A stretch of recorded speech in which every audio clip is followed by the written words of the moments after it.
అమెరికాలో అక్రమ చొరబాటుదారిని తిప్పి పంపుతున్న దాని మీదన రెచ్చిపోయి కామెంట్లు చేస్తున్నటువంటి వామపక్షాలు ప్రశ్నిస్తూ ఒక పోస్టు. ప్రపంచంలో అక్రమ వలసదారులను తొక్కిపారేసే దేశాలు చైనా రెండోది, ఆ తర్వాత ఉత్తర కొరియా. విశ్వ మానవ భావనలో కమ్యూనిజం మా గొప్ప సిద్ధాంతం, హద్దులు లేవట వాళ్ళకి. అయినా మావో దేశం బయటోడు ఎవడైనా ఒక్కరోజు అనధికారికంగా చైనాలో ఉన్న 10,000 యువాన్ల వరకు జరిమానా వేస్తుంది, డిటెన్షన్ క్యాంపులకు దారిలిస్తుంది, ఇంకా ఎక్కువ చేస్తే సముద్రంలోకి అడ్రస్ లేకుండా విసిరేస్తుంది. ఉత్తర కొరియా కింద పైన గోకి కోసేస్తాడు.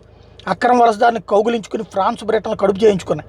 అక్రమ వలసదారులను ఆహ్వానించడం, వాళ్ళని మానవతా దృక్పథంతో మేపడం, వాటికి అంతర్జాతీయ చట్టాలు సాగుగా చూపడం నీచ నికృష్ట రాజకీయం. గుర్తుందా కుర్దు రాజకీయం? యూరోప్ నాశనానికి బీజం వేసిన పసిబాలుడి జాలి కదా. దానికి కమ్యూనిస్టులు చేసిన ప్రచారం.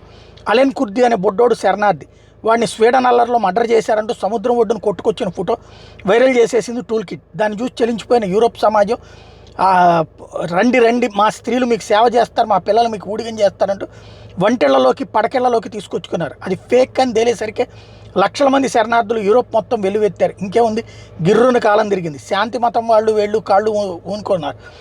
మంచి హైబ్రిడ్ తరం తయారైంది. మనకేం తక్కువ తినలేదు. ప్రపంచంలోనే అత్యంత ఉదార వలస ప్రేమిక దేశం భారత్. ఇక్కడ అక్రమంగా ఉంటున్న రోహింగ్యా దగ్గితే అడిగి జలుబు వస్తే వాడి మూలాల్లో విక్స్ రాయడానికి కమ్యూనిస్టుల చేతులు, కాంగ్రెస్ వాళ్ళ నాలుకలు రెడీగా ఉంటాయి.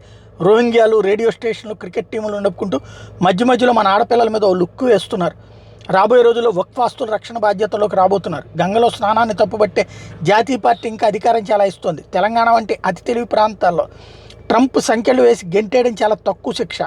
మన దగ్గర కూడా ఇలాంటి అక్రమ వలసదారుని, వాళ్ళ పట్ల సానుభూతి చూపే వాళ్ళని కట్టగట్టి బంగాళాఖాతంలో విసిరేయాలి. లేకుంటే 2035కే మన దేశం పేరు మారిపోవచ్చు.